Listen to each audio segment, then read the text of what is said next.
17 terdakwa dalam kasus kematian anggota TNI Angkatan Darat Prada Luki Syapril menjalani sidang putusan.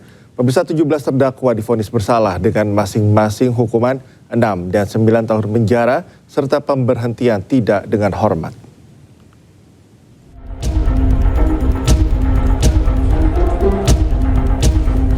Anggota TNI Angkatan Darat yang menjadi terdakwa dalam kasus kematian Prada Luki Syapril Saputra Namo menjalani sidang putusan di Pengadilan Militer 315 Kupang, Nusa Tenggara Timur.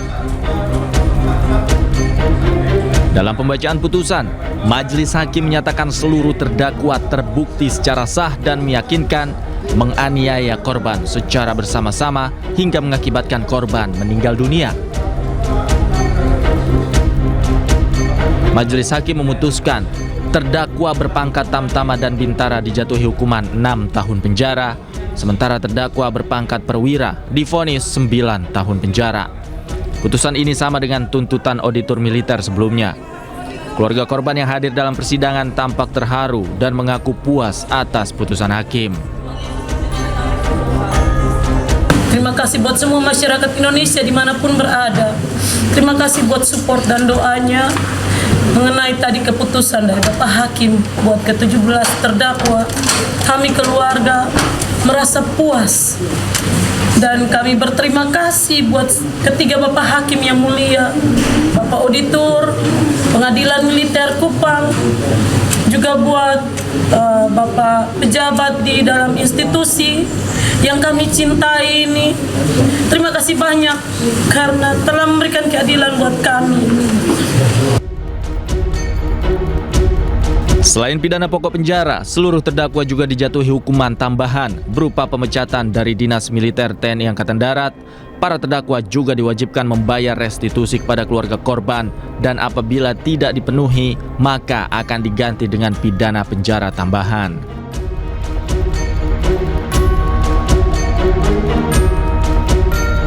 Prada Luki Namo merupakan prajurit dari Yonif TP834 Uwaka Ngamere yang meninggal dunia pada 6 Agustus lalu, diduga akibat mengalami penganiayaan di dalam barak oleh para seniornya. Prada Luki sempat dirawat secara intensif di ICU RSUD Airamo, Kabupaten Nagekeo, sebelum akhirnya meninggal dunia. Dari Kupang, Nusa Tenggara Timur, Eman Suni, iNews melaporkan. Petugas kepolisian melakukan penertiban terhadap pedagang yang menjual kembang api berukuran besar di kawasan alun-alun Kota Gianyar, Bali pada malam pergantian tahun. Penertiban dilakukan karena penggunaan kembang api ukuran besar dinilai membahayakan keselamatan warga.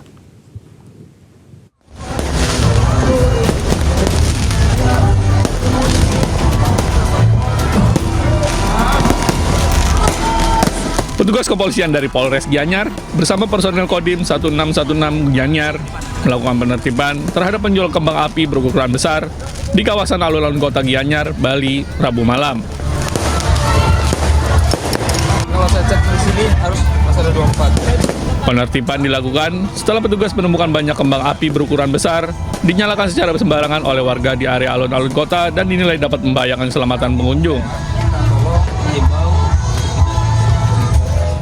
Petugas mendatangi satu persatu pedagang kembang api dan memberikan imbauan agar tidak lagi menjual kembang api berukuran besar karena beresiko menimbulkan kecelakaan.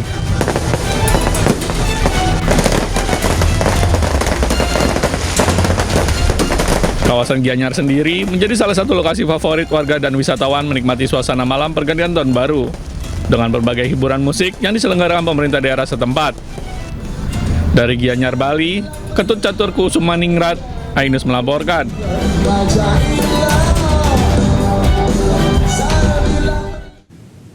Pemirsa, jelang perayaan Tahun Baru, warga dibuat geger dengan penemuan sebuah tas mencurigakan di dekat pintu masuk depan swalayan di Semarang, Jawa Tengah. Tim Gegana langsung mengevakuasi tas tersebut untuk diperiksa.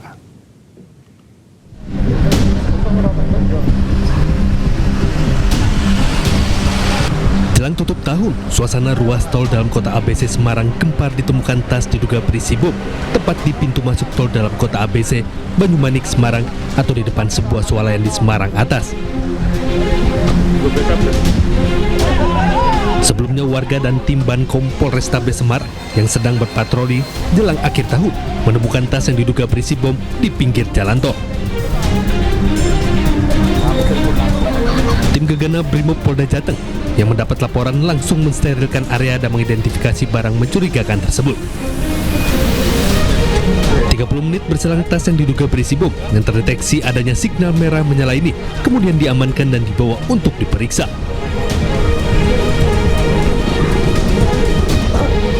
Saya melewati itu menemukan tas.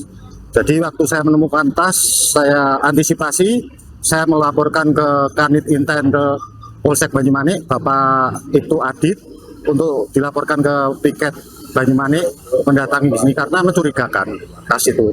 Bentuknya apa? Bentuknya tasnya itu hitam besar, tapi saya tidak berani membuka atau apa-apa. Saya antisipasi langsung melapor ke kepolisian. Kemudian Polsek Banyumanik bersama brigade fungsi langsung meluncur ke TKP untuk pengamanan, untuk antisipasi ditemukannya tas itu. Kita tetap mencurigai, kita tetap tidak boleh underestimate dari mana tas itu kita masih mencurigai hal yang tidak diinginkan, apalagi menjelang akhir tahun. Akhirnya kita koordinasi dengan Gegana dari Brimob. Tas mencurigakan di pinggir jalan tol ini membuat geger warga jelang tahun baru dan polisi harus memberlakukan kontraflow untuk mengurai kemacetan di lokasi. Dari Semarang, Jawa Tengah, Andre Aprianto, iNews melaporkan. Informasi selanjutnya, pemirsa, 3 pekerja sedot WC ditemukan tewas di dalam tangki septik di kawasan Istora Senayan, Tanah Abang, Jakarta Pusat pada Rabu dini hari. Korban tewas secara bergantian usai menghirup gas beracun saat tengah memperbaiki tangki septik.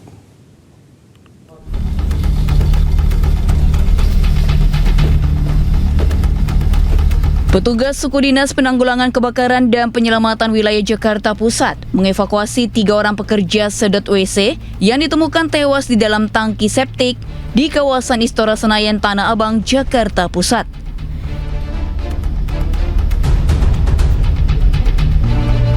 Dengan menggunakan alat pernafasan khusus, satu persatu korban yang sudah tidak bernyawa ini dievakuasi dari dalam tangki septik secara bergantian. Selanjutnya, jasad para korban dimasukkan ke dalam mobil ambulans dan dibawa ke Rumah Sakit Cipto Mangunkusumo, Jakarta Pusat.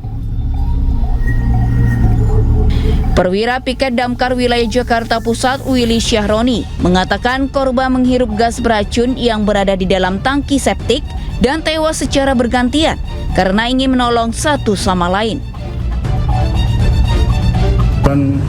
Turun, Pak. Setelah turun, baru sampai bawah itu orangnya udah langsung hisap karena di dalam septic itu ada gas yang beracun sehingga orang tersebut, korban itu langsung meninggal. Dan betul-betul temannya menyelamatkan, begitu juga langsung meninggal sampai 3 orang. Meski sempat ada kesulitan saat proses evakuasi, namun ketiga korban akhirnya berhasil dievakuasi oleh petugas. Selanjutnya, kasus ini ditangani oleh pihak yang terkait, termasuk Kepolisian Wilayah Jakarta Pusat. Dari Jakarta, Rizky Faluvi, iNews melaporkan.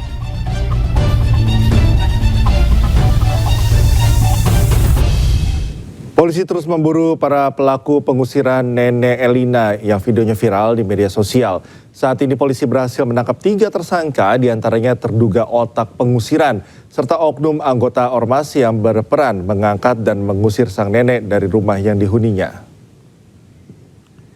Saya sudah dengan baik-baik. Lah iya. Sari anaknya tak bawa keluar. Ini rumahnya siapa? Rumahnya siapa? Kan tunjukkan rumahnya siapa? Kan tunjukkan, saya minta surat itu dari tunjuk. Saya sudah menunjukkan. Sekarang kita sudah nggak bicara surat. Percuma kita surat. Oh ini saya punya kok tak bicara surat. Ayo ibu keluar. Ayo. Dari video viral ini, polisi mengenali para pelaku dan melakukan penangkapan. Pelawar yang sempat kabur ditangkap menyusul Samuel dan Yasin yang telah lebih dahulu diringkus. Polisi memastikan saat ini masih mengembangkan kasus perusakan rumah Nenek Elina dan telah menangkap 3 orang tersangka. Jadi secara total sampai saat ini sudah dilakukan penangkapan terhadap 3 orang pelaku. Dan untuk tersangka yang terakhir ini perannya apa, Dan? Sama, untuk tersangka yang terakhir ini perannya juga turut membantu mengeluarkan Nenek Elina dari rumahnya. Kemungkinan ada bertambah ya tersangka ini? Kemungkinan besar untuk kasusnya masih berproses, akan kita cari secara keseluruhan pihak-pihak yang terlibat dan doakan mungkin entah hari ini atau besok barangkali bisa. Meski telah menangkap 3 tersangka, polisi menegaskan tak menutup kemungkinan ada penambahan tersangka lagi.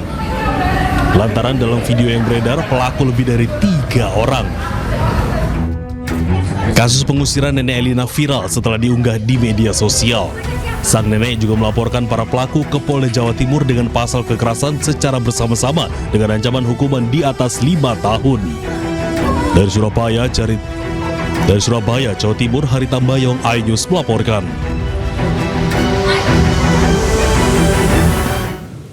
Aksi penipuan dilakukan 2 juru parkir dengan seorang pemotor di area parkir kawasan Tambora, Jakarta Barat. Kedua pelaku menukar uang Rp100.000 dengan uang mainan. Ini ya, parkiran, lu siapa namanya? Siapa nama lu? Bang, minta maaf bang. Siapa nama lu? Siapa nama lu? Dodi. Oke, siapa nama lu? Duit gua ori. Nah, inilah keributan 2 juru parkir di kawasan Krendang Tambora dengan seorang pemotor. Sambil merekam video, pemotor menuduh kedua juru parkir melakukan penipuan dengan mengembalikan uang parkir Rp100.000 miliknya dengan uang mainan. Saat diminta pertanggungjawaban, kedua juru parkir tidak memberikan jawaban yang jelas. Videonya viral, polisi bergerak cepat menangkap kedua pelaku. Di hadapan polisi, salah satu pelaku berdalih tak mengetahui uang yang diberikan korban merupakan uang mainan karena tak bisa baca dan tulis. Perihal pemberian merupakan kesalahpahaman. Jadi tukang parkir tersebut tidak bisa membaca dan tulis sehingga salah memberi adanya uang mainan. Uang mainan itu punya pribadi atau dapat dari mana ya? Untuk uang mainan sendiri sedang kita dalami. Kedua pelaku masih menjalani pemeriksaan intensif di Polsek Tambora. Dari Jakarta, Miftahul Gani, iNews melaporkan. 17 terdakwa dalam kasus kematian anggota TNI Angkatan Darat Prada Luki Syapril menjalani sidang putusan. Pemirsa, 17 terdakwa divonis bersalah dengan masing-masing hukuman 6 dan 9 tahun penjara serta pemberhentian tidak dengan hormat.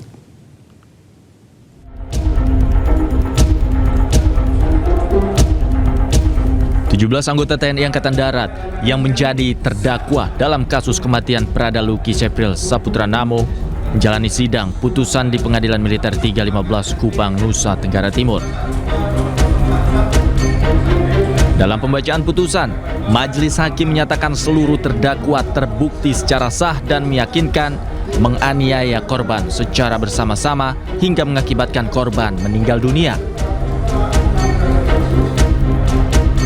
Majelis hakim memutuskan terdakwa berpangkat Tamtama dan Bintara dijatuhi hukuman 6 tahun penjara, sementara terdakwa berpangkat Perwira divonis 9 tahun penjara. Putusan ini sama dengan tuntutan auditor militer sebelumnya. Keluarga korban yang hadir dalam persidangan tampak terharu dan mengaku puas atas putusan hakim. Terima kasih buat semua masyarakat Indonesia dimanapun berada. Terima kasih buat support dan doanya mengenai tadi keputusan dari Bapak Hakim buat ke-17 terdakwa.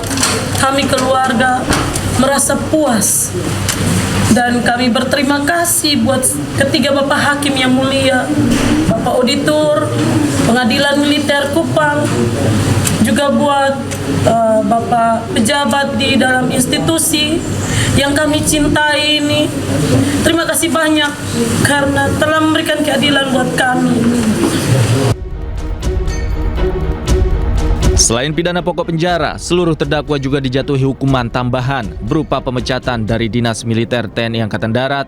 Para terdakwa juga diwajibkan membayar restitusi kepada keluarga korban dan apabila tidak dipenuhi, maka akan diganti dengan pidana penjara tambahan.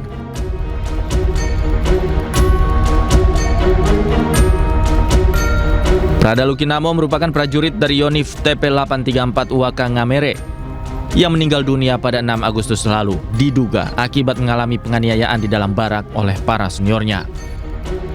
Prada Luki sempat dirawat secara intensif di ICU RSUD Airamo, Kabupaten Nagekeo sebelum akhirnya meninggal dunia. Dari Kupang, Nusa Tenggara Timur, Eman Suni, iNews melaporkan. Informasi selanjutnya pemirsa, sidang gugatan cerai anggota DPR RI Atalia Praratia terhadap mantan Gubernur Jawa Barat Ridwan Kamil kembali digelar di Pengadilan Agama Bandung. Sidang kali ini beragendakan pembacaan tuntutan. Atalia hadir langsung dengan menghadirkan 2 orang saksi, sementara Ridwan Kamil tidak hadir dan hanya diwakili kuasa hukumnya.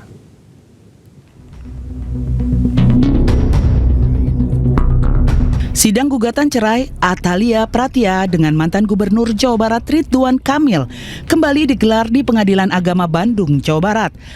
Agenda sidang kedua adalah pembacaan tuntutan yang dilaksanakan secara tertutup. Pada sidang tersebut, Atalia menghadirkan 2 orang saksi, seorang asisten rumah tangga dan kakak kandungnya. Sedangkan Ridwan Kamil tidak hadir dan hanya diwakili kuasa hukumnya. Tadi sudah dilakukan pemeriksaan saksi dan bukti-bukti dari kedua belah pihak. Jadi proses persidangan sudah dilakukan oleh penggugat dan tergugat. Ya pada intinya berjalan dengan baik. Gitu. Berarti gugatan sudah dibacakan? Sudah, gugatan sudah dibacakan. Terus jawaban dari Pak RK juga sudah disampaikan. Saksi? Saksi dari Ibu Atalia sudah diperiksa juga. Ada 2 orang. Seluruh rangkaian sidang kedua meliputi pembacaan tuntutan, replik, duplik, serta keterangan para saksi. Sementara itu, saat dikonfirmasi mengenai adanya pihak ketiga yang menjadi penyebab perceraian, tim kuasa hukum Atalia menyangkal hal tersebut. Terkait nama-nama ya yang beredar seperti AKLM terus SM, saya pastikan juga itu tidak pernah ada di dalam isi gugatan, sehingga justru kami heran juga nih, netizen melebihi dugaan dari isi gugatan kami. Sementara itu dalam persidangan kedua ini sejumlah kerabat dan sahabat terlihat hadir memberikan dukungan moral kepada Atalia. Dari mulai pembacaan gugatan, kemudian juga jawaban gugatan, replik, duplik, termasuk juga tadi penyampaian oleh para saksi. Jadi yang tinggal proses berikutnya adalah kita menunggu simpulan dan juga nanti keputusan. Doakan saja lancar, kita inginnya sih semakin cepat semakin baik karena alhamdulillah kedua belah pihak kan sudah bersepakat ya. Jadi mohon doanya dari semuanya ya. Sidang lanjutan adalah tahap penyampaian kesimpulan sebelum majelis hakim menjatuhkan putusan. Pemirsa, selebgram Ramon Doni Adam atau lebih dikenal dengan DJ Doni melapor ke Polda Metro Jaya terkait teror yang dialaminya. Teror tersebut berupa pelemparan molotov serta pengiriman bangkai ayam disertai pesan ancaman.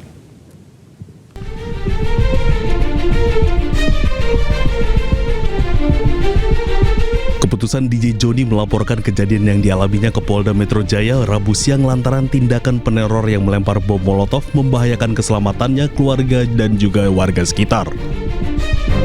DJ Doni melaporkan dugaan pelanggaran sejumlah pasal dalam Kitab Undang-Undang Hukum Pidana termasuk pasal terkait pembakaran dan ancaman.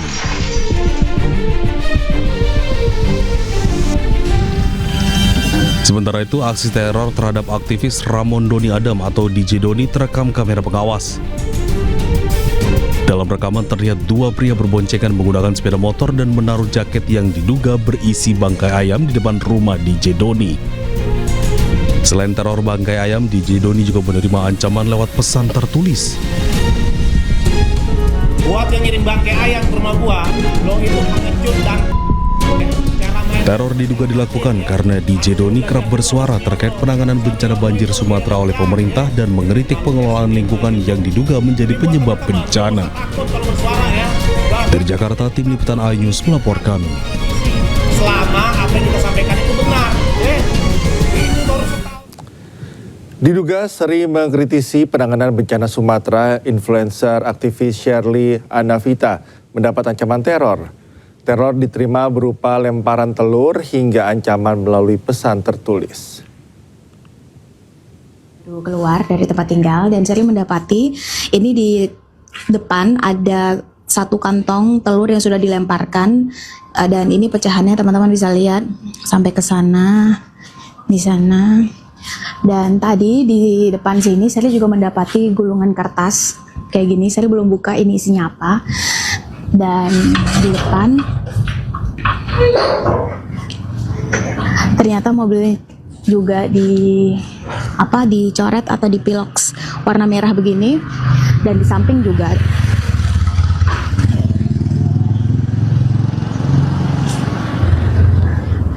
Nah, kita coba lihat ini suratnya isinya apa. Kita coba buka ya.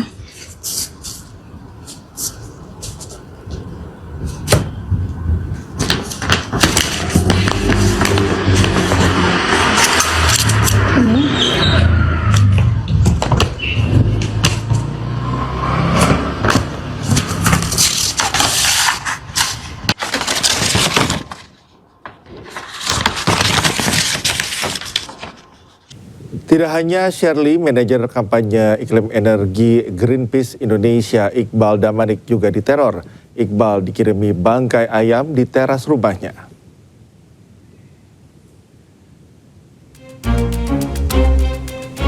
Greenpeace Indonesia menduga kiriman ini sebagai teror terhadap kerja-kerjanya. Terlebih Iqbal Damanik belakangan kerap menayangkan unggahan tentang banjir Sumatera dan respon pemerintah dalam menangani bencana yang menelan korban lebih dari 1.000 jiwa. Greenpeace mengecam maraknya upaya teror terhadap masyarakat sipil. Menurut Greenpeace, kritik seharusnya menjadi masukan untuk perbaikan, bukan dianggap ancaman.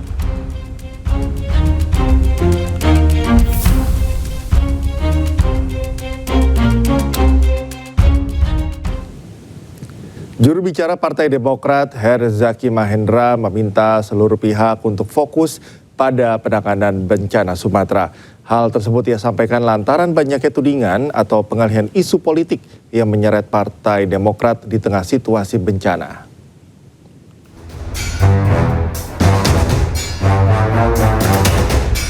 Juru bicara DPP Partai Demokrat Herzaki Mahendra menyayangkan banyaknya isu politik di tengah bencana yang melanda Indonesia, terutama bencana banjir dan longsor di Sumatera. Dirinya pun menyoroti sejumlah tudingan terhadap Partai Demokrat dan juga Ketua Majelis Tinggi Partai Demokrat yang juga Presiden ke-6 RI Susilo Bambang Yudhoyono terkait kondisi kesehatan SBY hingga tudingan dalang dibalik isu ijazah palsu Jokowi. Menurutnya, tudingan tersebut merupakan pengalihan isu di tengah bencana. Ia pun meminta semua pihak untuk tidak membuang energi terhadap isu dan rumor yang tidak berdasar dan meminta semua pihak untuk mengalihkan energi untuk pemulihan Sumatera pasca bencana. Belakangan juga muncul misinformasi terhadap Pak SBY, mulai dari rumor terhadap kondisi kesehatannya hingga beliau dituduh terlibat dalam isu pemalsuan ijazah Pak Jokowi. Isu-isu tersebut tidak benar. Sangat disayangkan perhatian kita hari-hari ini malah berusaha dialihkan ke isu-isu politik yang tidak berdasar. Pada seharusnya energi, waktu, sumber daya yang kita miliki, kita gunakan semaksimal mungkin untuk bisa membantu saudara-saudara kita yang membutuhkannya di daerah bencana. Mari kita bertanggung jawab dalam menyebarluaskan informasi, tidak mudah terprovokasi dan bersama-sama mengutamakan kemanusiaan. Saat ini yang paling membutuhkan perhatian adalah para korban di daerah bencana. Mari kita fokus pada saudara-saudara kita di sana. Sebelumnya, Partai Demokrat dan Presiden ke-6 RI Susilo Bambang Yudhoyono terseret isu dalang dibalik kasus ijazah palsu Presiden ke-7 RI Joko Widodo. Atas tudingan tersebut, Partai Demokrat pun membantah masyarakat tidak terprovokasi dan lebih fokus pada penanganan pasca bencana Sumatera. Dari Jakarta, Tim Liputan, A-News melaporkan. Presiden Prabowo Subianto menghabiskan malam pergantian tahunnya dengan warga terdampak bencana di Sumatera Utara. Kehadiran Presiden Prabowo menjadi wujud hadirnya pemerintah di tengah kondisi setempat saat ini.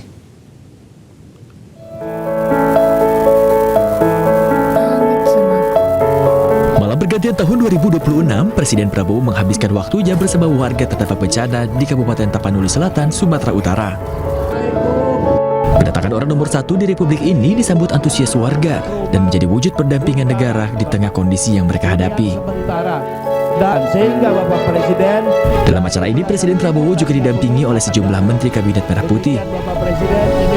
Di tengah musibah yang dialami warga, Presiden Prabowo tetap menyemangati warganya, diantaranya dengan menonton pertunjukan layar tancap bersama warga.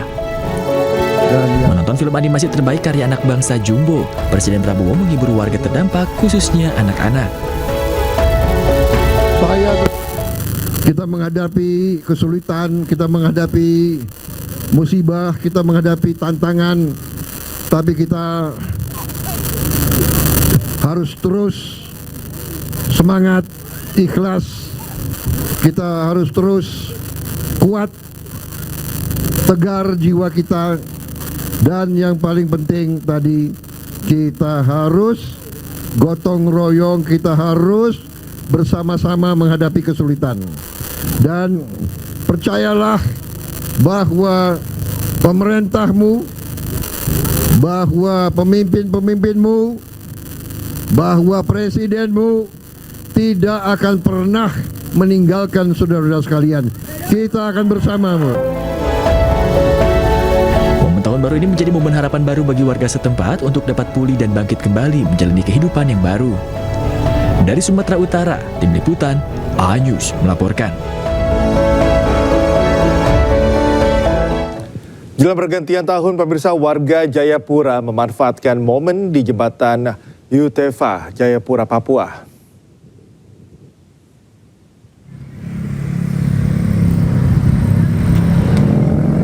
Sejumlah warga Jayapura berkumpul bersama dengan keluarga jelang pergantian tahun. Selain itu, warga juga memanfaatkan swafoto bersama dengan teman dan keluarga di jembatan Yutefa.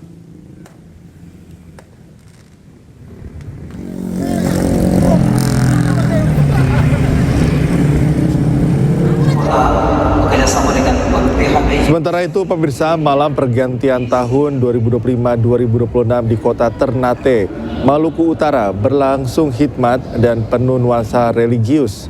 Warga menyambut tahun baru dengan zikir akbar sebagai bentuk refleks dan doa bersama. Ribuan warga kota Ternate memadati Masjid Raya Al-Munawar. Zikir akbar digelar sebagai wujud syukur sekaligus doa agar tahun baru membawa keberkahan dan kedamaian. Meski tanpa pesta kembang api, antusiasme warga tetap tinggi. Sejak pukul 20.00 waktu Indonesia Timur, Jalan Jabis Syah sudah mulai dipadati warga. Sejumlah titik keramaian dan sepanjang pesisir kota Ternate dipadati warga yang datang bersama keluarga.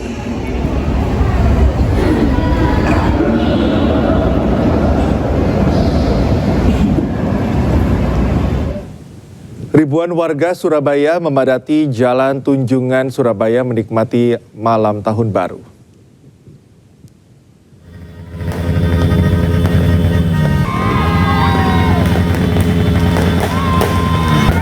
Seperti inilah pemirsa, malam pergantian tahun di ikon kota Surabaya diramaikan warga Surabaya dan luar kota Surabaya.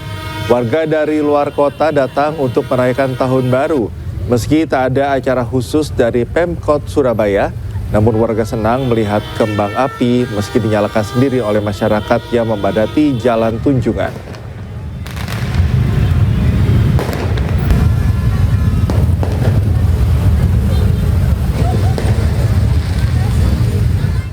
Sementara malam pergantian tahun baru berlangsung semarak di kawasan Bundaran HI, Jakarta Pusat.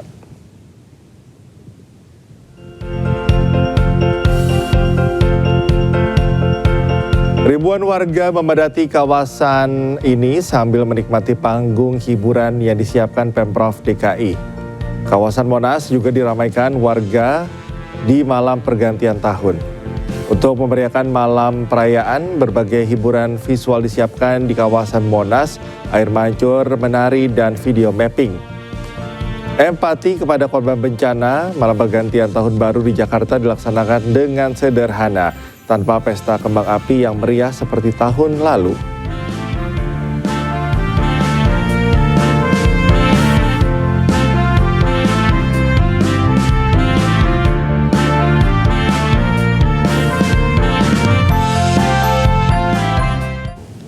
Pemirsa, salah satu hotel di Jawa Barat kembali menggelar perayaan pergantian tahun 2026. Uniknya, perayaan kali ini digelar tanpa adanya pesta kembang api.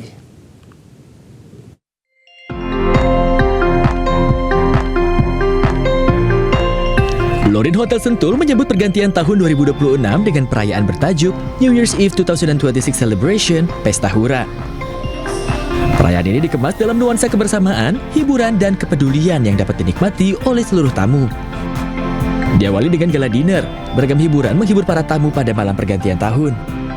Di antaranya John Angels and Friends, hiburan interaktif bersama DJ karaoke bikin happy, serta sesi door prize. Ya, terutama untuk kenyamanan dan experience tamu kami selalu menjaga itu, terutama untuk dari kamar kami. Nanti insya Allah di tahun 2026 ini kita akan perbaikan-perbaikan juga, dan juga dari sisi experience. Para tamu pun disuguhkan puluhan menu dengan konsep perpaduan Western dan Asian yang disiapkan untuk memberikan pengalaman makan dan minum yang berkesan.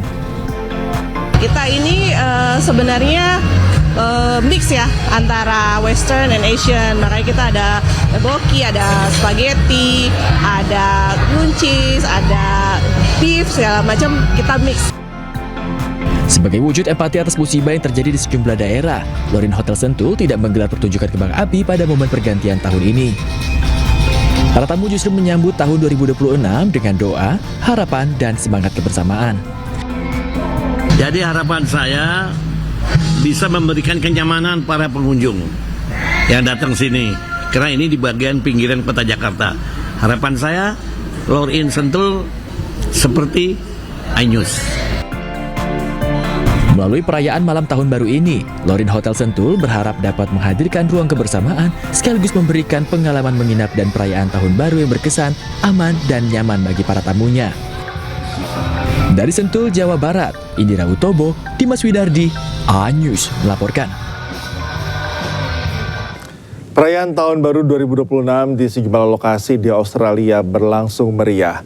Pesta kembang api mewarnai tengah malam saat detik-detik pergantian tahun.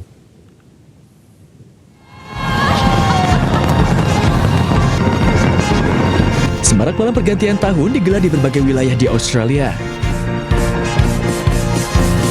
Mulai dari Sydney, Melbourne, Canberra, Adelaide, Brisbane, Darwin, hingga Hobart. Khusus di Sydney, pesta kembang api dihelat 2 sesi, yakni pada pukul 9 malam waktu setempat, serta pada pukul 00 seiring detik-detik pergantian tahun. Perayaan malam pergantian tahun juga dipusatkan di Hobart dengan mengusung tema Taste of Summer. Selain beragam kuliner, warga dan wisatawan juga dihibur dengan pagelaran musik serta pesta kembang api selama 8 menit di Sungai Darwin. Namun perayaan tahun baru kali ini mendapat pengawalan ketat pihak keamanan. Secara rutin, sekitar 2.500 personel polisi menggelar patroli sejak beberapa hari sebelum perayaan tahun baru hingga puncak pergantian tahun. Langkah tersebut ditempuh pasca penembakan massal di Bondi Beach 14 Desember lalu yang menewaskan 15 orang.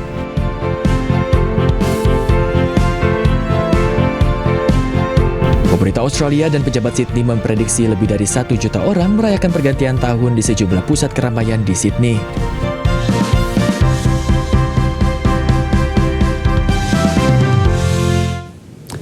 Pemerintah Hong Kong menyambut Tahun Baru 2026 tanpa dihiasi kembang api. Acara pergantian tahun diubah menjadi pertunjukan cahaya dan musik sebagai bentuk penghormatan setelah terjadinya kebakaran dahsyat pada bulan November lalu.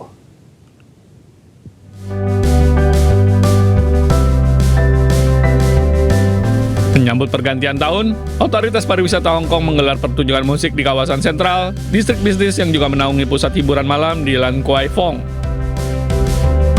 Acara tersebut menampilkan duo terkenal internasional, Air Supply bersama sejumlah penyanyi lokal lainnya. Sebuah marching band terlihat menghibur kerumunan besar sebelum gedung-gedung di sekitar menampilkan pertunjukan cahaya. Pertunjukan ini dirancang untuk berbagi berkah dengan penonton di lokasi dan di seluruh dunia saat kota ini menyambut Tahun Baru 2026. Detik-detik pergantian tahun, 8 bangunan ikonik di pusat kota berubah menjadi jam hitung mundur raksasa. Menampilkan pertunjukan cahaya berdurasi sekitar 3 menit dengan tema Harapan Baru, Awal Baru.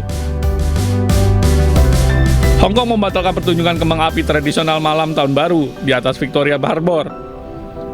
Keputusan ini diambil menyusul kebakaran besar pada November lalu yang menewaskan sedikitnya 161 orang.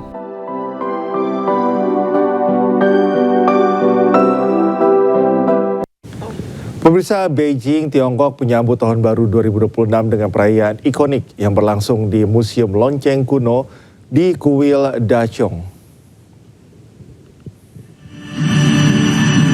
Perayaan Tahun Baru 2026 diramaikan dengan bunyi lonceng Yongle dari zaman dinasti Ming sebagai simbol keberuntungan yang dipukul sebanyak 108 kali. Secara bersamaan, pertunjukan drum berskala besar akan digelar di bagian Juyongguan. Tempo besar melambangkan motivasi dan juga kemajuan. Kedua situs bersejarah ini akan diramaikan dengan penampilan teknologi dari penampilan pesawat tanpa awak terpadu dengan lanskap udara yang terintegrasi.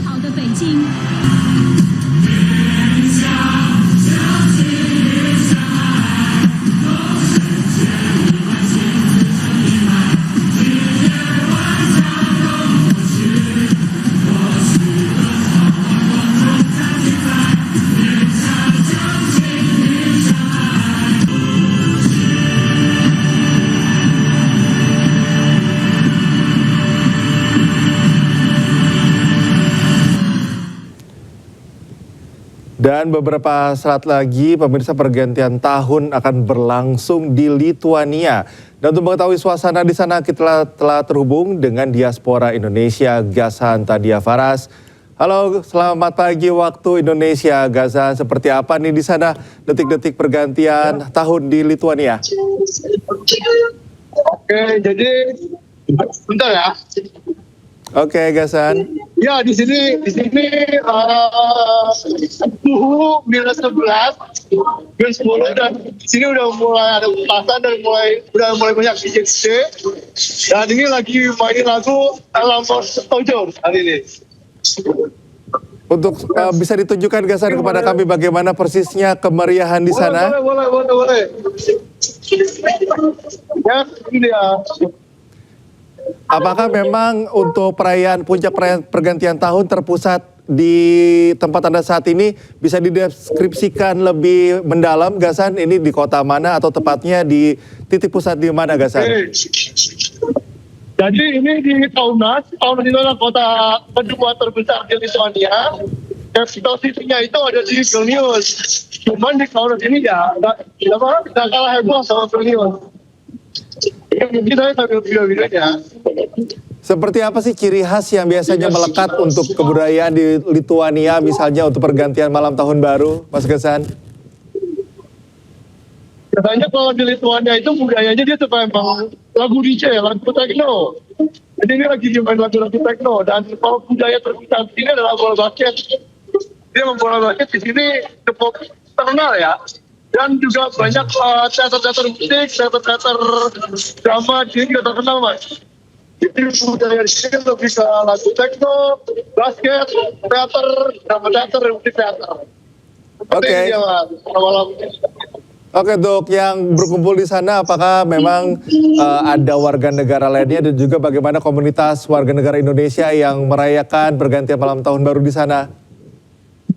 Jadi untuk warga negara Indonesia cukup sedikit di sini ya, jujur tidak terlalu banyak. Cuman kebanyakan di sini tuh dari Ukraina, Kazakhstan, terus Georgia, dan negara-negara sekitar Lituania ini, seperti Finland, Norway juga termasuk kok. Negara-negara Baltik. Oke, persisnya di sana sudah pukul berapa, Mas Ghazan? Berapa menit lagi atau berapa detik lagi mungkin untuk menuju ke pergantian tahun? Sepertinya udah tahun baru, Mas. Oke. Udah tahun baru ini. Oke, selamat merayakan tahun baru untuk Anda di Lituania ya dari Indonesia. Apa sih yang menjadi khususnya Anda, Mas Ghazan, kerinduan mungkin merayakan tahun baru di Indonesia dengan mungkin perbedaan yang signifikan di sana yang Anda rasakan? Ya, cukup berbeda ya. Yang saya tahu kan di Indonesia lagi dianggap oleh main tolong api karena untuk menghormati saudara. Dan sini ya cukup meriah, cukup ramai, dan alhamdulillah ya bisa menikmati inilah Mas. Oke. Secara kultur misalnya setelah puncak perayaan pergantian tahun, apa biasanya yang dilakukan? Apakah ada seremonial khusus atau berkumpul saja seperti apa Mas Gasan? Di sini sih sudah ada acara khusus ya, atau budaya yang signifikan kalau habis tahun baru. Akan tetapi nanti kalau memasuki summer itu bakal ada perayaan summer. Karena orang-orang di sini tuh lebih senang summer daripada winter. Oke. Kita kan kalau bicara Lituania mungkin kurang umum atau masih awam masyarakat Indonesia begitu ya dengan kultur di sana. Apa sih kira-kira yang unik gitu ya Mas Gasan yang biasanya mungkin agak sedikit culture shock Anda merasakan di Lituania sana? Jadi untuk culture shocknya itu di Lituania mereka benar-benar gila sama bola basketnya. Sehingga mereka itu bilang bahwa bola basket adalah sebagai agama kedua mereka gitu loh. Tapi di sini juga nggak kalah juga ada tarian-tarian tradisional, terus ada sebelahan masuk ke summer, seperti itu kan. Oke, biasanya nanti kegiatan apa saja yang akan dilakukan oleh komunitas warga negara Indonesia di sana, Mas Gasan? Gimana Mas? Boleh diulangi? Biasanya nanti setelah puncak perayaan ini biasanya komunitas warga negara Indonesia yang ada di sana biasanya melakukan kegiatan apa saja Mas Gasan? Kalau yang Indonesia kalau Indonesia itu karena dikit ya. Bedanya kita cuma nongkrong di kafe-kafe atau nggak makan bareng. Oke. Gitu. Cuman biasanya kalau saya ngumpul sama teman-teman kampus saya. Ada kegiatan khusus nggak, agenda khusus yang akan diselenggarakan di KBRI misalnya? Untuk KBRI di Lituania nggak ada KBRI Mas. Oke. Jadi acara kemungkinan nggak ada di KBRI Lituania. Jadi tidak ada ini ya, maksudnya bikin agenda sendiri saja gitu ya, komunitas WNI di sana meramaikan sendiri begitu ya? Iya betul, karena di Lituania nggak ada KBRI, jadi dia KPI yang inisiatif bikin sendiri.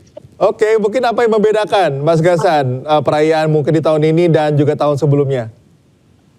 Kalau tahun sebelumnya itu saya belum pernah di sini. 2023 saya itu kuliah di Lituania, tapi dia tahun barunya di Uganda.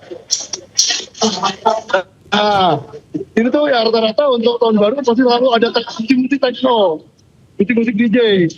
Seperti ini ada line attraction dan lain-lain. Dan di sini yang membedakan ya suhu jadi -11 di sini. Oke, Mas Gasan, terima kasih sudah berbagi informasi dan juga pengalamannya bersama kami. Sekali lagi ya, selamat merayakan pergantian tahun baru di sana dan titip salam kami untuk seluruh WNI yang berada di Lituania bersama Anda. Terima kasih Mas Gasan. Ke informasi berikutnya pemirsa, malam pergantian tahun di Kirgistan berlangsung penuh cahaya. Hiasan lampu warna-warni menghiasi alun-alun kota menciptakan suasana hangat di tengah dinginnya musim dingin.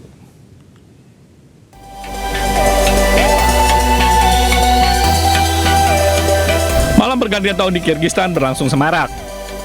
Dalam rekaman yang drone menunjukkan ribuan orang memadati alun-alun pusat Bishkek yang terang benderang diwarnai hiasan lampu, serta pohon Natal yang berkilau di tengah kemeriahan. Orang-orang berjalan-jalan di lapangan Altu untuk menyambut malam tahun baru di kota tersebut. Sebagian warga juga menikmati pergantian malam tahun baru dengan bermain seluncur es.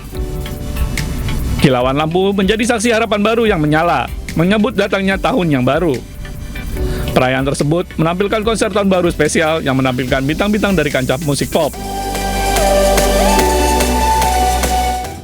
Warga Korea Selatan pemirsa mendatangi Gwanghwamun Plaza di Seoul untuk merayakan pergantian tahun.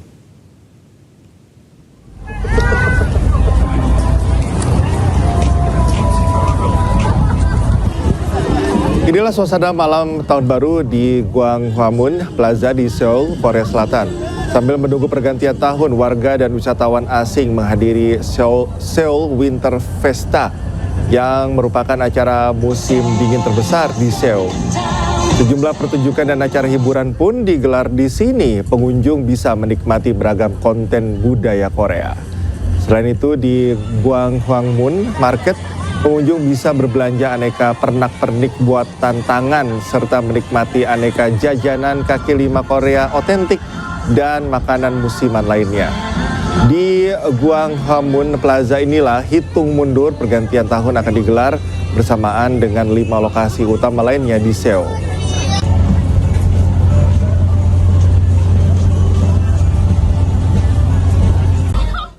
Sementara itu di kuil Todaiji di Nara, Jepang menjadi tempat populer untuk menyambut Tahun Baru 2026. Warga dan wisatawan memenuhi kuil tersebut untuk ikuti tradisi malam pergantian tahun.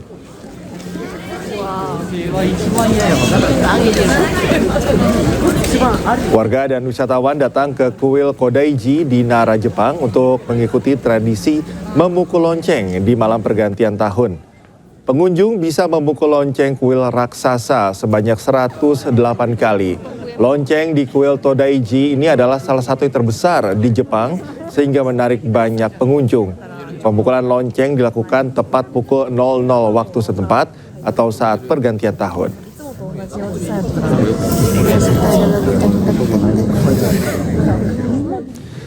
Warga Thailand merayakan Tahun Baru 2026 di kawasan wisata Lee Garden di kota Hat Yai. Berbagai acara digelar dari konser musik hingga pesta kembang api.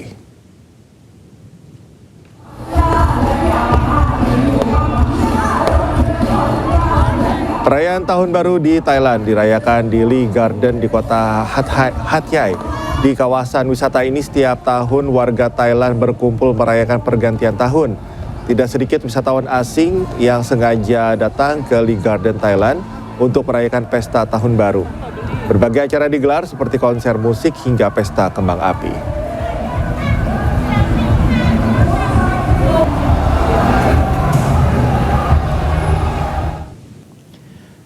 Pemirsa, akibat pecah ban, sebuah truk kontainer menabrak pembatas jalan tol di ruas tol Wiyoto Wiono, Pulau Gadung, Jakarta Timur.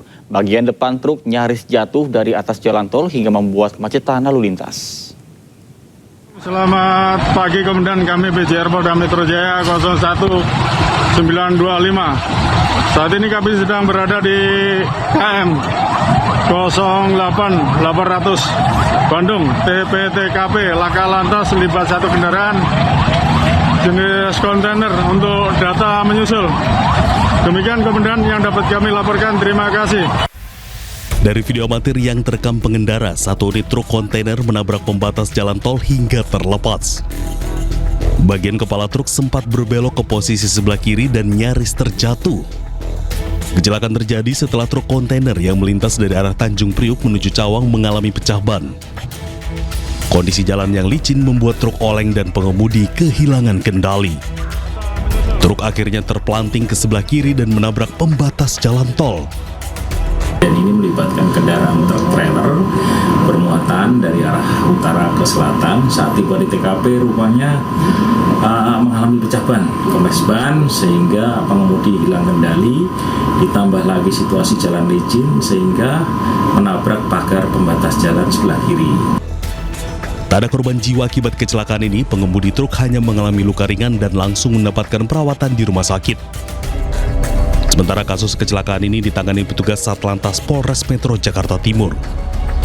Dari Jakarta, Rio Manik, iNews melaporkan. Pemirsa, sebuah truk pengangkut baja ringan mengalami remblong dan menabrak 6 kendaraan dan sebuah rumah hingga terjun ke jurang di Wonosobo, Jawa Tengah. Akibatnya 2 orang meninggal dunia dan 4 orang lainnya terluka.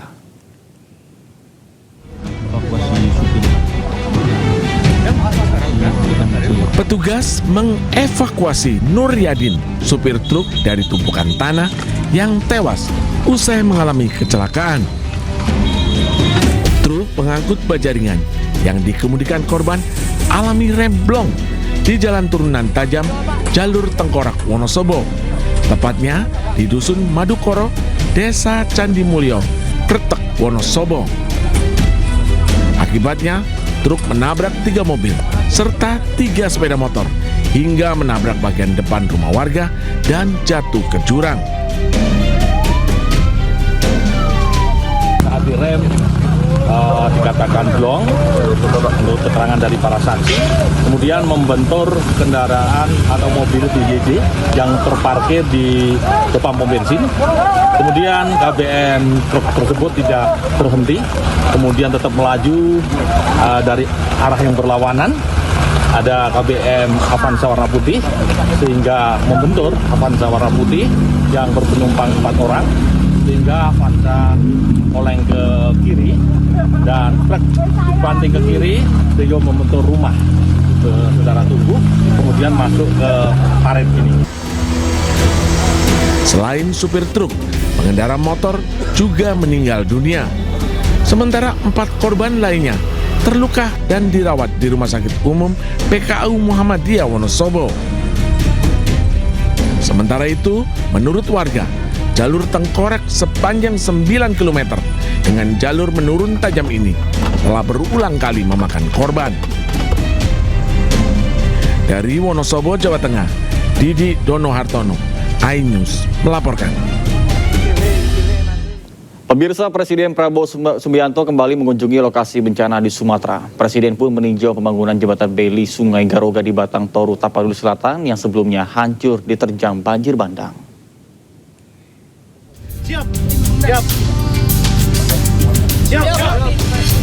Setibanya di Tapanuli Selatan, Sumatera Utara, Presiden Prabowo Subianto langsung ke Kecamatan Batang Toru untuk meninjau pembangunan jembatan Beli Sungai Garoga. Di lokasi, Presiden Prabowo berbincang dengan sejumlah personil TNI dan polisi untuk mendengarkan aspirasi dan perkembangan kondisi di lapangan. Presiden Prabowo juga berkeliling untuk memastikan percepatan penyelesaian jembatan Beli Sungai Garoga serta berbincang dengan sejumlah warga. Dalam kunjungannya ini, Presiden Prabowo didampingi Menko Infrastruktur Agus Harimurti Yudhoyono, Menteri Pertahanan Syafri Syamsuddin, hingga Gubernur Sumatera Utara Bobi Nasution. Jembatan Beli Sungai Garoga yang dibangun sepanjang 44 meter ini merupakan solusi sementara untuk menggantikan jembatan lama yang rusak akibat bencana alam. Jembatan ini memiliki peran vital bagi masyarakat dan distribusi logistik antar wilayah.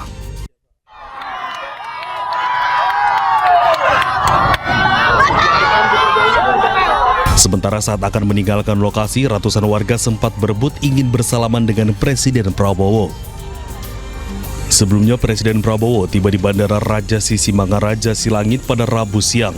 Setelah disambut sejumlah menteri dan pejabat, Presiden Prabowo kemudian langsung naik helikopter menuju Batang Toru, Tapanuli Selatan. Pemirsa, hujan deras kembali mengguyur wilayah Kabupaten Agam, Sumatera Barat menyebabkan tanah longsor di Kecamatan Palembayan. Akibatnya 1 rumah dan 3 penghuninya tertimbun longsor.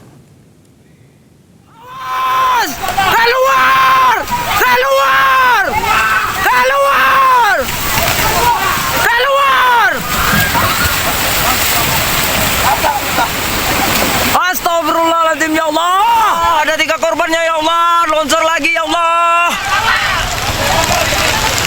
Jauh nih, jauh situ. Biar Pak Polisi yang tangan jauh nih. Inilah detik-detik tanah longsor yang menerjang sebuah rumah warga di Jorongungun Nagari Saleh Aya, Kecamatan Palembayan, Kabupaten Agam, Sumatera Barat. Hujan deras dengan intensitas tinggi memicu terjadinya longsor di 3 titik wilayah. Sementara di titik lain menimpa badan jalan dan mengganggu akses transportasi. Sabar.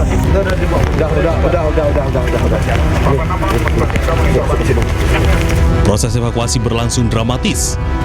Petugas terpaksa menjebol tembok rumah karena kondisi korban terjepit.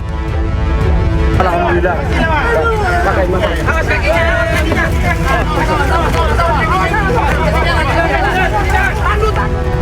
Usai berhasil dievakuasi, korban langsung dibawa ke rumah sakit untuk mendapat perawatan. Selain itu, petugas juga sebelumnya berhasil menyelamatkan 2 penghuni rumah lainnya yang merupakan ibu dan kakak korban. Jadi 1 rumah longsor, di situ ada korban.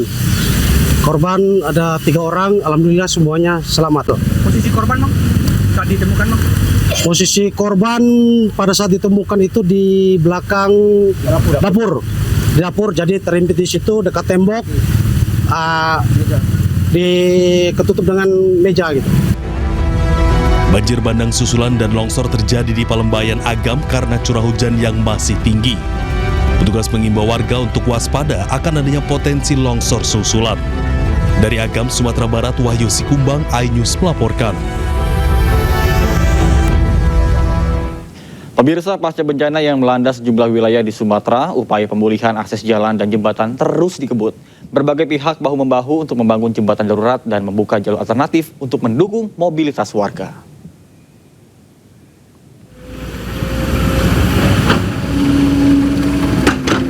Pasca bencana yang melanda sejumlah daerah di Sumatera, pemulihan akses jalan dan jembatan terus dipercepat. Di Provinsi Aceh, sebanyak 11 jembatan terdampak kini telah difungsionalkan secara bertahap. Salah satu yang kini sudah dapat dilalui adalah Jembatan Lawe Mengkudu 1. Jembatan sepanjang 36 meter ini menjadi jalur penghubung vital antara Kabupaten Gayo Lues dan Aceh Tenggara. Untuk sementara, akses Jembatan Lawe Mengkudu difungsikan untuk pembangunan Jembatan Bailey sebagai jembatan darurat. Pembangunan jembatan permanen akan dilanjutkan agar akses transportasi kembali normal dan juga aman. Di Aceh Timur, alhamdulillah dari jam 10 sudah fungsional. Jadi boleh dikatakan seluruh Aceh Timur sudah bisa terhubung.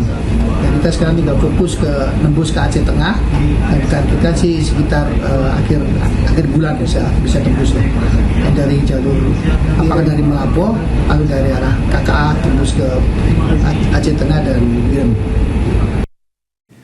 Pemirsa, Menteri Keuangan Purbaya Yudi Sadewa merespon santai Kepala Staf Angkatan Darat Maruli Simanjuntak terkait dengan pembangunan jembatan darurat pasca bencana di Sumatera yang disebut-sebut dilakukan dengan cara berutang. Terkait dengan hal tersebut, Purbaya baru mengetahui adanya persoalan utang dalam pembangunan jembatan darurat. Besok bisa cairan, bisa Anda ambil. Perintah komandan aja. Itu mau kapan dideploy-nya? Rapat koordinasi membahas percepatan pemulihan pasca bencana di sejumlah wilayah Sumatera termasuk pembangunan infrastruktur darurat.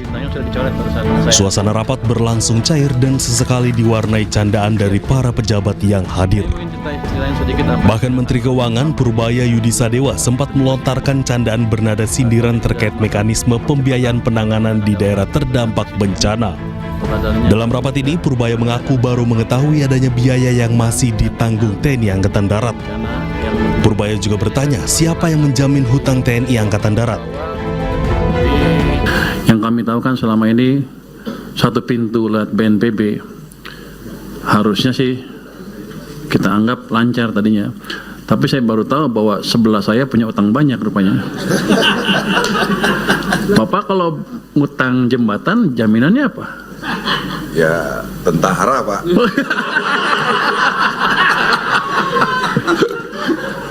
Oke.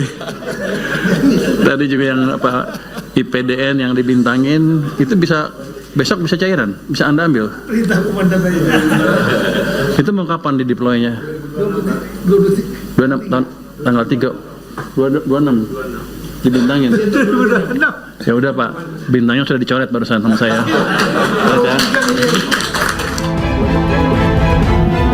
Candaan Purbaya langsung dijawab oleh Kepala Staf Angkatan Darat.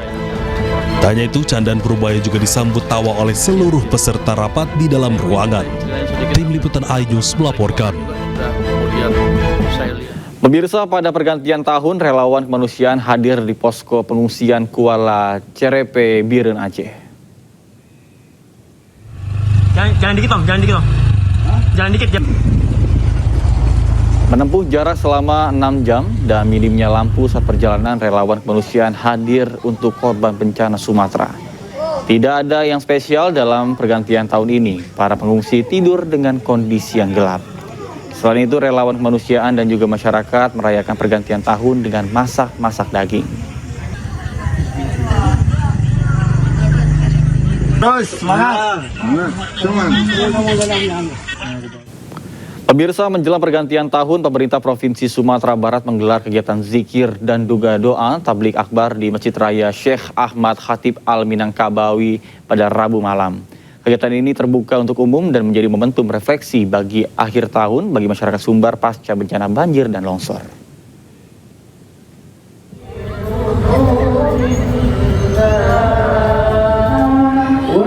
Rangkaian kegiatan diawali dengan sholat maghrib berjamaah, kemudian dilanjutkan dengan zikir, doa, dan tablik akbar. Zikir dan doa dipimpin oleh Imam Besar Masjid Raya Syekh Ahmad Khatib Al-Minangkabawi, Ustadz Rahimul Amin, sebagai ajakan bersama untuk menutup tahun dengan memperbanyak doa serta memohon perlindungan dan keselamatan kepada Allah Subhanahu wa Ta'ala. Gubernur Sumatera Barat sebelumnya telah menerbitkan surat edaran terkait dengan perayaan ulang tahun baru yang bersifat hura-hura. Surat edaran tersebut dikeluarkan mengingat sebagian wilayah di Sumbar masih berada dalam suasana duka akibat terdampak bencana hidrometeorologi. Lagi di tengah kita sedang bencana seperti ini lebih meningkatkan ketakwaan kita. Kita berharap dengan ada kegiatan ini lebih meningkatkan keimanan kita dan juga dapat menjauhkan kita dari segala bentuk bencana dan sebagainya. Pemirsa, dalam rangka peringatan Tahun Baru, Panglima TNI menghadiri doa bersama lintas agama sebagai bentuk toleransi dalam memperkuat persatuan di tengah keberagaman.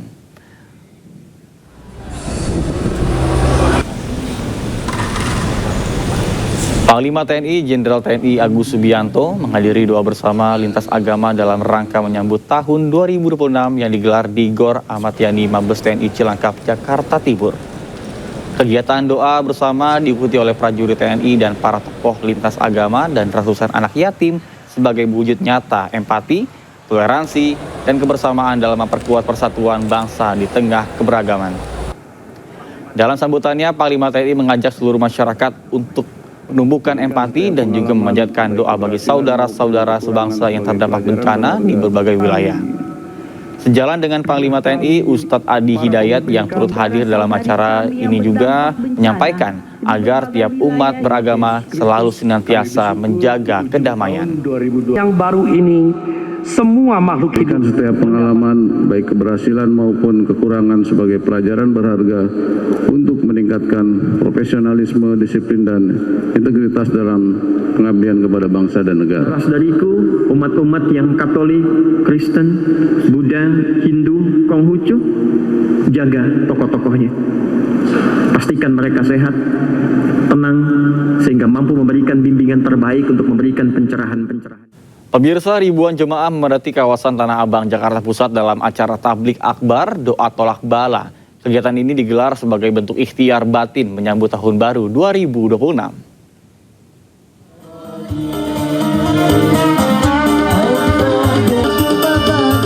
Selain memanjatkan doa agar bangsa Indonesia terhindar dari musibah dan bencana, acara yang juga dihadiri habaib ini sekaligus memperingati haul ke-16 Presiden keempat Republik Indonesia Kiai Haji Abdul Rahman Wahid atau Gus Dur.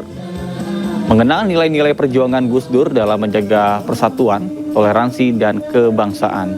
Doa bersama diharapkan mampu memperkuat solidaritas sosial serta menumbuhkan optimisme dalam menghadapi tahun 2026.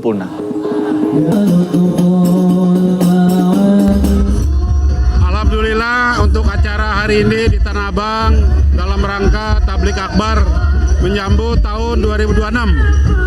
Setiap tahun kita sudah mengadakan 17 tahun. Harapan saya di tahun 26 Indonesia tambah makmur, tidak ada bencana, baldatun thayyibatun warabun gopur. Pemirsa, iNews Media Group menggelar sebuah acara yang menyejukkan untuk mendoakan korban bencana di Sumatera. Acara ini disambut antusias oleh jemaah dari berbagai lapisan.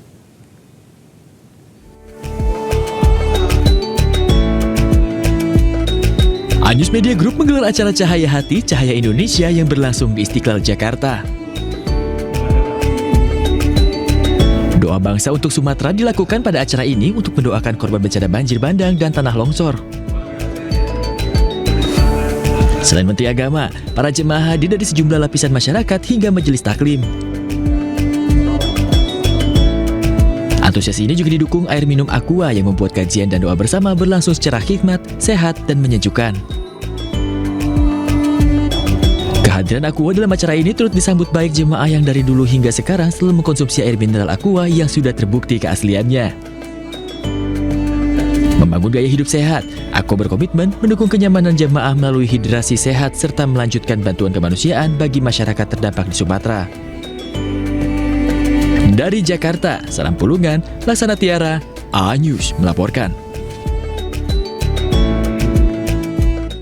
Pemirsa, Menteri Agama Republik Indonesia Nasaruddin Umar mengenalkan konsep kurikulum cinta sebagai landasan pendidikan. Konsep ini menekankan keseimbangan relasi manusia, alam, dan Tuhan.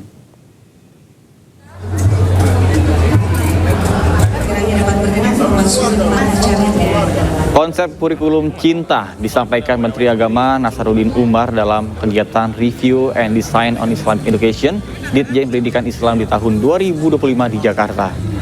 Menurut Menak, pendidikan tidak cukup berorientasi pada transfer ilmu pengetahuan, namun harus dibangun dari nilai cinta sebagai dasar filosofis sistem pendidikan.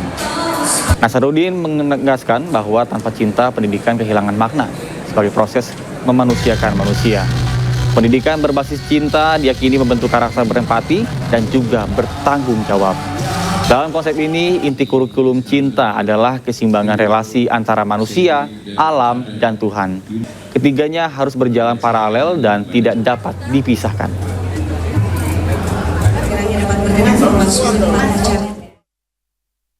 Hari ini kita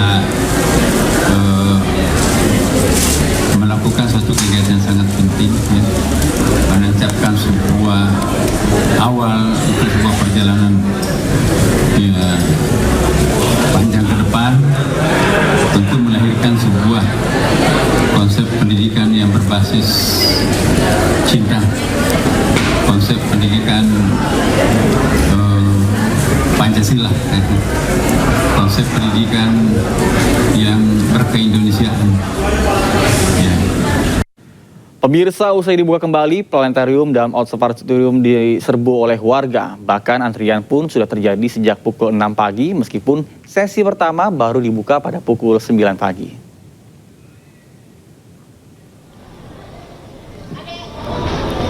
Usai revitalisasi, planetarium dan observatorium disambut antusias oleh warga. Warga pun rela antri sejak subuh untuk melihat secara langsung wajah baru planetarium usai mati suri. Bahkan antrian pun terjadi sejak pukul 6 pagi meskipun sesi 1 baru dibuka pada pukul 9 pagi. Total ada 4 sesi pertunjukan di planetarium, yakni pukul 9 pagi untuk sesi 1, kemudian pukul 10.30, pukul 2 siang, dan pukul 4 sore untuk sesi terakhir. Bahkan tidak hanya diserbu oleh para pelajar, namun juga orang tua juga antusias untuk berkunjung dan memanfaatkan masa libur Natal dan Tahun Baru.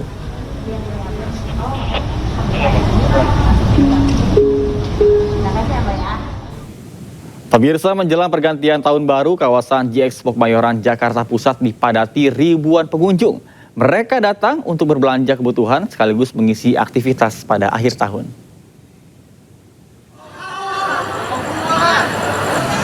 Menjelang pergantian malam Tahun Baru 2025-2026, ribuan warga terus memadati kawasan G-Expo Kemayoran, Jakarta Pusat pada Rabu malam.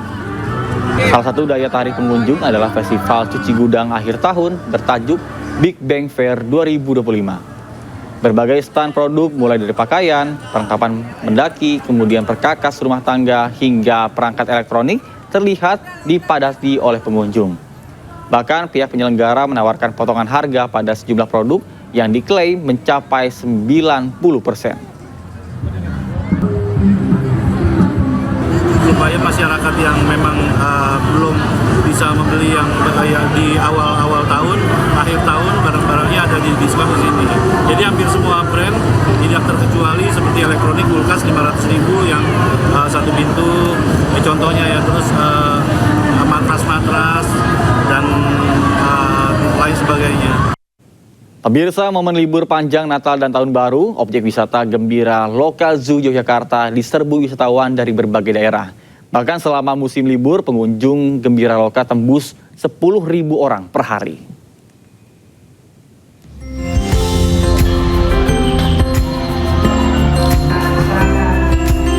Libur panjang akhir tahun, objek wisata Gembira Loka Zoo di Yogyakarta dipadati ribuan wisatawan. Beragam zona satwa favorit, diantaranya zona reptil, primata, hingga gajah menjadi favorit pengunjung di Gembira Loka Zoo. Berdasarkan data pengelola, jumlah kunjungan pada hari Selasa tembus di angka hampir 11.000 pengunjung, dengan didominasi wisatawan keluarga yang datang dari berbagai daerah di luar Yogyakarta. Pengunjung juga bisa menikmati transportasi dalam area seperti kereta keliling dan kapal katamaran. Rangka liburan Natal sama Tahun Baru. Jogja itu kan terkenal sama wisata dan makanannya ya, kuliner. Jadi kita bisa dapat semuanya itu dalam satu kota. Manajemen Gembira Lokal menyebutkan bahwa tren peningkatan pengunjung sudah mulai terasa sejak awal libur tanggal 25 Desember lalu. Selama libur Nataru, tercatat 10.000 lebih wisatawan perharinya datang ke Gembira Lokal Zoo. Angka ini melonjak drastis jika dibandingkan dengan libur weekend yang rata-rata di kisaran 3.000 hingga 4.000 pengunjung. Dari Kota Yogyakarta, Daerah Istimewa Yogyakarta, Galih Wisma, iNews melaporkan. Pemirsa, viral di media sosial, ulah seorang wanita pengunjung Taman Safari Cisarua Bogor yang nekat turun ke lokasi Satwa Safari Journey dan juga memberikan makan jerapah. Pihak Taman Safari sangat menyesalkan aksi ini dan juga pengunjung tersebut akan disanksi dilarang berkunjung ke Taman Safari seumur hidup.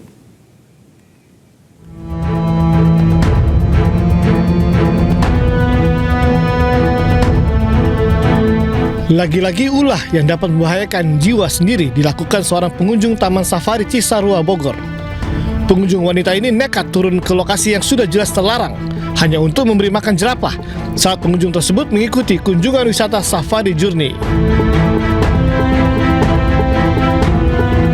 Pihak Taman Safari Cisarua Bogor menyatakan sudah memasang rambu larangan di lokasi hingga di media sosial tentang aturan memasuki Taman Safari. Selain membahayakan keselamatan pengunjung, hal ini juga bisa membuat satwa terganggu. Pengunjung itu ke area Safari Journey itu sudah ada himbauan untuk dilarang turun di area satwa. Lalu kita juga menyampaikan informasi bahwa keselamatan pengunjung di area Safari Journey adalah prioritas utama. Jadi kami dengan ini mengimbau agar melarang kembali pengunjung Taman Safari untuk turun di area Safari Journey. Pihak Taman Safari masih menunggu itikat baik dari wanita pengunjung yang turun dari mobil dan memberi makan jerapah tersebut. Hingga kini belum diketahui identitas dari pengunjung tersebut. Pihak Taman Safari menegaskan akan memberikan sanksi tegas berupa larangan berkunjung ke Taman Safari seumur hidup. Dari Bogor, Jawa Barat, Wildan Hidayat, iNews melaporkan. Pemirsa, Polda Metro Jaya merilis capaian kinerja sepanjang tahun 2025. Polda Metro Jaya menjadi salah satu kepolisian daerah dengan jumlah laporan tertinggi di Indonesia sepanjang tahun 2025.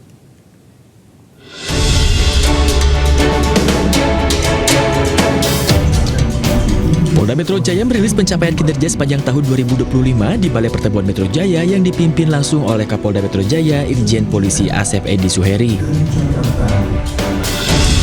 Polda Metro Jaya mencatat kontribusi sekitar 16% dari total laporan polisi secara nasional yang menjadi PMJ kepolisian daerah dengan jumlah laporan tertinggi di Indonesia. Sepanjang tahun 2025, Polda Metro Jaya mengungkap 2.425 perkara kriminal umum, menangani 7.426 kasus narkotika dengan mengamankan hampir 10.000 tersangka. PMJ juga mencatat 440 kasus tawuran, aksi balap liar, dan kasus kejahatan jalanan lainnya, menangani sebanyak 2.625 laporan kejahatan siber. Polda Metro Jaya juga mengamankan 2.304 kegiatan penyampaian pendapat di muka umum. Tingginya aktivitas masyarakat di wilayah hukum Polda Metro Jaya juga berimbas pada intensitas pengamanan kegiatan berskala besar, baik nasional maupun internasional. Sepanjang tahun 2025, Polda Metro Jaya juga mengamankan berbagai agenda besar tingkat nasional di wilayah Jakarta, baik kegiatan kenegaraan maupun kunjungan para pejabat dari negara luar. Dan berbagai tersebut dapat terlaksana dengan baik yang dihadiri oleh Bapak Presiden Republik Indonesia serta pimpinan nasional lainnya sehingga dapat berlangsung aman, lancar, dan kondusif. Tidak hanya menangani kasus, Polda Metro Jaya juga aktif dalam kepedulian sosial melalui program Polda Metro Jaya Peduli. Polda Metro Jaya berkomitmen untuk terus meningkatkan pelayanan, memperkuat pencegahan, serta membangun kolaborasi lintas sektor demi menciptakan keamanan dan ketertiban masyarakat yang lebih baik di tahun mendatang. Dari Jakarta, Steven Patinama, Ari Setiawan, A News melaporkan. Pemirsa, pergantian malam tahun baru berlangsung semarak di kawasan Bundaran HI, Jakarta Pusat.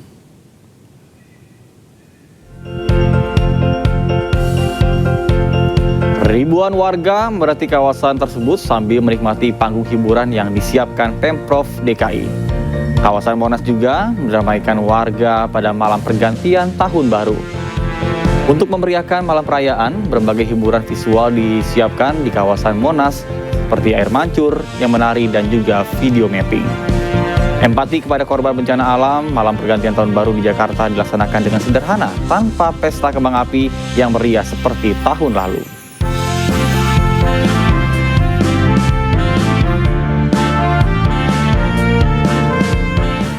Pemirsa, ribuan warga Surabaya memadati Jalan Tunjungan Surabaya untuk menikmati malam tahun baru.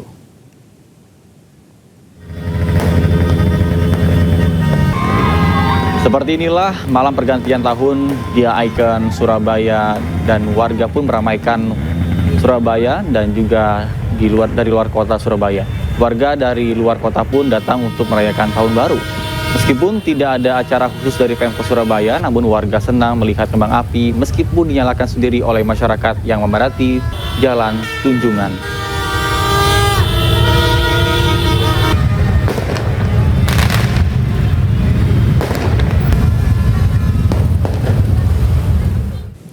Pemirsa, perayaan Tahun Baru 2026 di sejumlah lokasi di Australia berlangsung meriah. Pesta kembang api mewarnai tengah malam saat detik-detik pergantian tahun.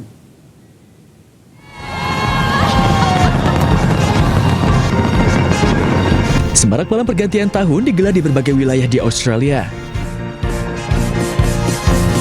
Mulai dari Sydney, Melbourne, Canberra, Adelaide, Brisbane, Darwin, hingga Hobart.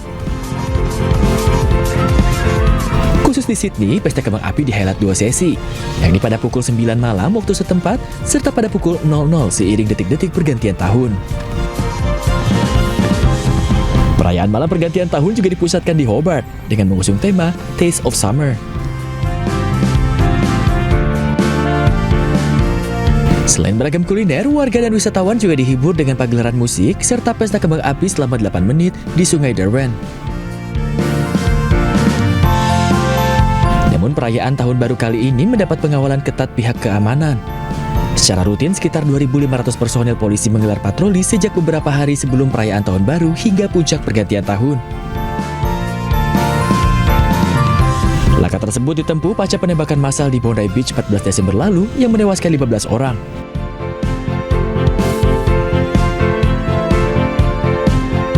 Pemerintah Australia dan pejabat Sydney memprediksi lebih dari 1 juta orang merayakan pergantian tahun di sejumlah pusat keramaian di Sydney.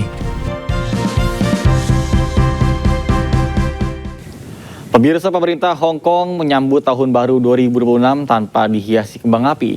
Acara pergantian tahun diubah menjadi pertunjukan cahaya dan musik sebagai bentuk penghormatan setelah terjadinya kebakaran dahsyat pada November yang lalu.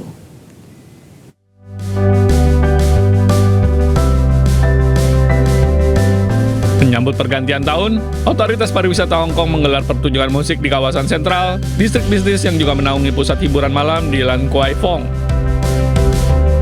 Acara tersebut menampilkan duo terkenal internasional, Air Supply bersama sejumlah penyanyi lokal lainnya. Sebuah marching band terlihat menghibur kerumunan besar sebelum gedung-gedung di sekitar menampilkan pertunjukan cahaya. Pertunjukan ini dirancang untuk berbagi berkah dengan penonton di lokasi dan di seluruh dunia saat kota ini menyambut Tahun Baru 2026. Detik-detik pergantian tahun, 8 bangunan ikonik di pusat kota berubah menjadi jam hitung mundur raksasa. Menampilkan pertunjukan cahaya berdurasi sekitar 3 menit dengan tema Harapan Baru, Awal Baru. Hong Kong membatalkan pertunjukan kembang api tradisional malam Tahun Baru di atas Victoria Harbour. Keputusan ini diambil menyusul kebakaran besar pada November lalu yang menewaskan sedikitnya 161 orang. Pemirsa, malam pergantian tahun di Kirgistan berlangsung penuh cahaya. Hiasan lampu warna-warni menghiasi alun-alun kota menciptakan suasana hangat di tengah dinginnya musim dingin.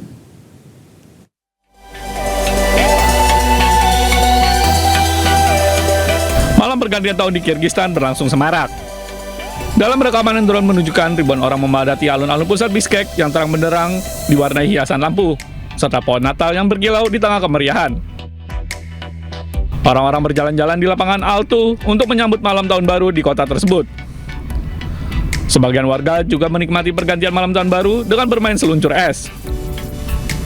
Kilauan lampu menjadi saksi harapan baru yang menyala, menyambut datangnya tahun yang baru.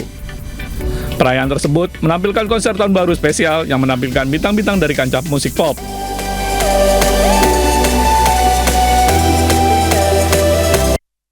Libur akhir pekan menghadirkan momen damai bagi sebagian warga di Ukraina. Mereka berkumpul di tengah kota untuk menikmati atau berfoto dengan instalasi lampu dengan beragam bentuk.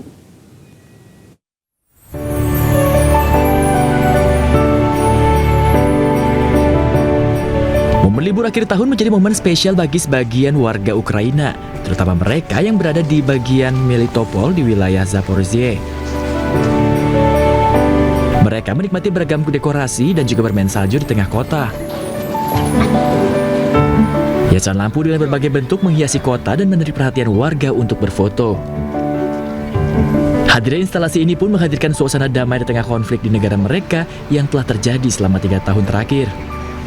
Warga berharap momen Natal dan Tahun Baru ini menjadi awal dari kedamaian bagi seluruh negeri mereka. Pemirsa, informasi ini sekaligus menutup iNews pagi hari ini. Temukan informasi-informasi terbaru lainnya di www.inews.id dan cuplikan tayangan berita iNews dapat Anda saksikan di kanal YouTube @officialinews. Mewakili kerabat kerja yang bertugas, saya Nata Arman pamit undur diri. Namun jangan kemana-mana pemirsa, karena rekan Cikal akan kembali menemani Anda dalam program iNews Sport Pagi. Kami ucapkan terima kasih, selamat pagi, dan sampai jumpa.